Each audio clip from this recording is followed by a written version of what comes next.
روز 20 اوگوست در قزاقستان قرب پول ملی یک بار پایان شد و تا 30% ارزش خود را از دست داد. با گفته متخصصان این نتیجه سیاست نوی مالی قزاقستان است که قرب پول ملی را آزاد نگاه دارد. تصمیم درباره قرب آزادی تنگه در حال قبول شد که قیمت نفت خام اشیاء اساسی صادراتی قزاقستان هم همانا کاهش می‌یابد. صبح پنجشنبه $1 برابر با 188 تنگه بود و در دوام روز چند ساعت بعد این تا 255 تنگه گران شد. پرزیدنت نورسولطان نظربایف گفت که بودجه کشور باید با نظر داشته از 30 تا $40 قیمت داشتن یک بارل نفت تهیه شود. این تحولات در بازار تاجیکستان هم احساس خواهد شد میگویند کارشناسان، هرچند تا حال مقامات و بانک ملی این کشور در این زمینه اظهار نظر نکردند. در این باره صحبت داریم با مرحت شریف جان، شارح مسائل قزاقستان در رادیوی آزادی.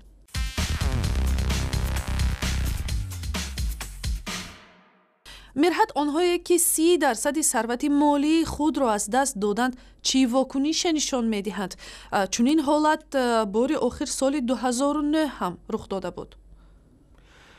реакция, конечно, есть, но любые попытки. البته مردم واکنش میکنند، ولی همه تلاش‌ها برای اعتراض جلوگیری می شود. خود پرزیدنت نورسولطان نظربایف هم در جلسه حکومت گفت که همه گونه کوشش ارضی نارضایت در این رابطه پیشگیری می شود. یعنی مردم ناراضی هستند ولی این عقیده را تنها در دایره خود و دوستان یا در خانه بیان می کنند.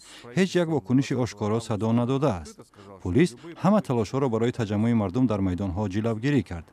تفاوت با سال 2009 این است که حالا به قرب شوی تنگه در پس منظر کاهش به شدت قرب روبل در روسیه مشاهده می شود. روسیه در منطقه سابق شوروی مثل یک لوکوموتیو است. بار اول دیوالواسیا یا به قرب شوی تنگه ماه فوریه سال 2014 رخ داد. با وجود اینکه حکومت تلاش کرد مردم را متقاعد سازد که چیزی نمی شود، باز هم بسیاری ها به این حالت آمادگی می دیدند. سال گذشته میزان به قرب شوی تنگه نظر به روبل روسی بیشتر بود و شمار زیادی مردم به روسیه رفته به پسنداز خود ماشین و خانه خریدند. مردم آماده میشد و کوشش میکرد ذخیره ها را با دلار نگاه داشته در بانک قرض کمتر گیرد. همین از تفاوت کلان این حالت با سال 2009. حالت امروزه به آنهای تاثیر میکند که از بانک قرض خانه گرفتند و هم در نرخ و نوای غذا و همه محصولات انعکاس می شود. قزاقستان که یک صادرکننده ذخیره های انرژی خام است، همه چیز را از خوراک تا مصالح ساختمان و لباس از خارجه وارد میکند، از چین، روسیه و دیگر کشورها. از سوی دیگر بسیاری ها این حالت را پیشگویی میکردند. اگر در گذشته قرب دلار 32 بود و حالا 67 شده است، به قرب شوی تنگه کمتر احساس می شد، ولی حالا این حالت باید برابر شود.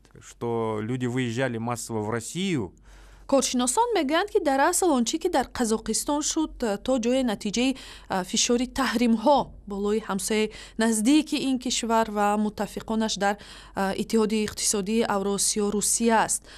این تحولات آیا به اقتصاد کشورهای عضو این سازمان تأثیر خواهد گذاشت؟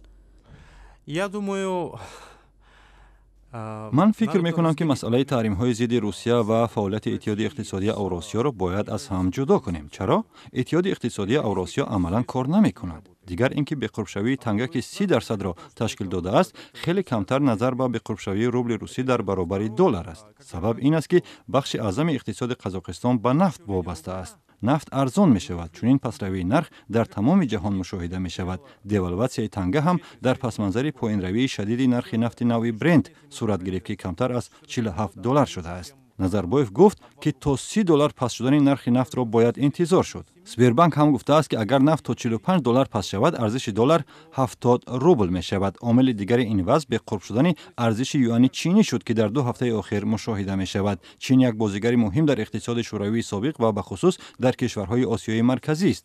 این حالت به قرب شوی پولهای دولت‌های دیگر در منطقه نیز سبب شد. تشکر. مرحت شریف جان، شارح مسائل قزاقستان در رادیوی آزادی به سوالهای ما پاسخ داد.